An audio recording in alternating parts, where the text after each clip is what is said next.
But what about the fish? Well, what about fish? Well, some people say, well, sashimi is the name given to the Japanese-inspired practice of eating raw fish or the raw fish itself. And some have wondered if this practice sort of, countermands many of the arguments that I made in this lecture. Well, no, the answer is no. Why do I say that? First of all, this is actual sashimi, okay? Brown bears who are true omnivores get 70% of their calories from plant foods. These animals eat raw fish in its actual, natural, unaltered form. They catch live, wriggling fish, rip them apart, and consume them, bones and all. That's real sashimi. For humans, that practice would be absolutely repulsive and also dangerous because you get bones lodged in your throat and you'd end up killing yourself. Let's look at what we do. When humans eat raw fish, it bears no resemblance to the actual animal it came from. As typical for ingested animal flesh, the fish is also bled, skinned, and cut into smooth-edged, hand-sized objects. And it's usually eaten accompanied by plant foods and products such as soy sauce, ginger, rice, and wasabi to make it more palatable. And visually, it actually still mimics plant parts. We make it look like fruit. So again, we're still doing the same thing. And then this begs the question, is eating fish even healthy for human beings? Watch this short video by Dr. Michael Greger from nutritionfacts.org.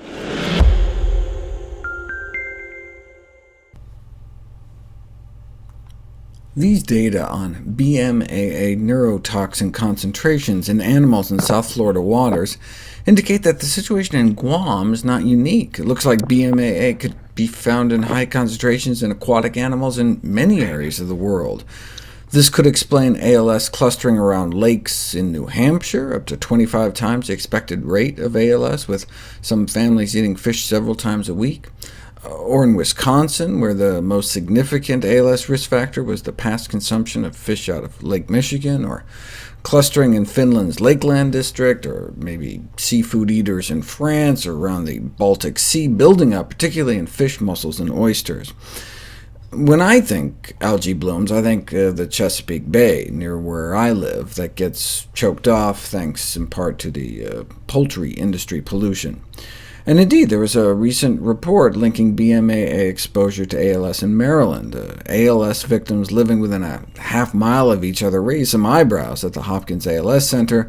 The victims each ate Chesapeake Bay blue crabs every week, and so they tested a few, and 2 out of the 3 crabs tested positive for BMAA, indicating that the neurotoxin is present in the aquatic food chain of the Chesapeake Bay and a potential route for human exposure.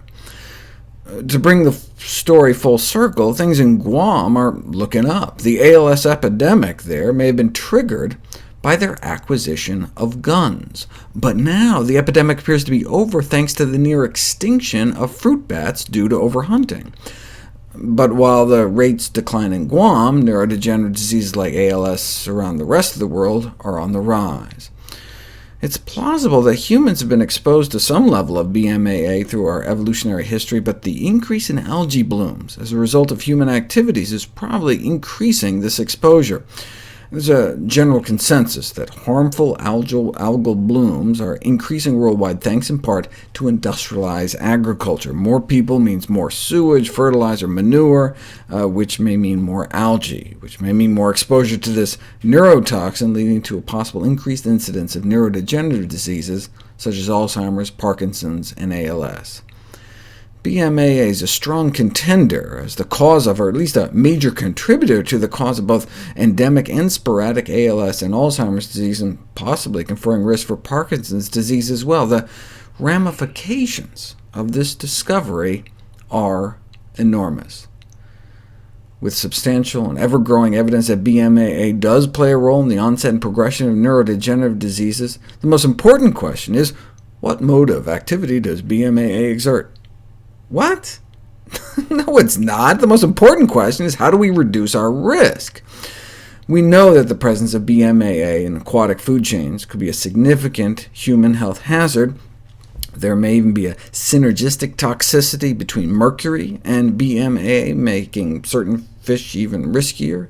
Until more is known about the possible link of BMAA to Alzheimer's and ALS, it may be prudent to limit exposure of BMAA in the human diet.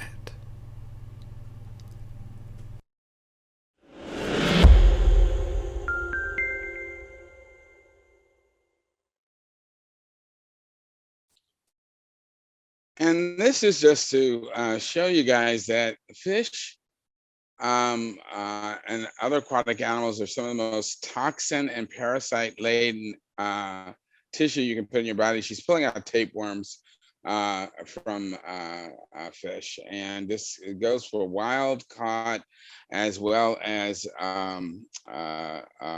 farm raised. It's not healthy. It is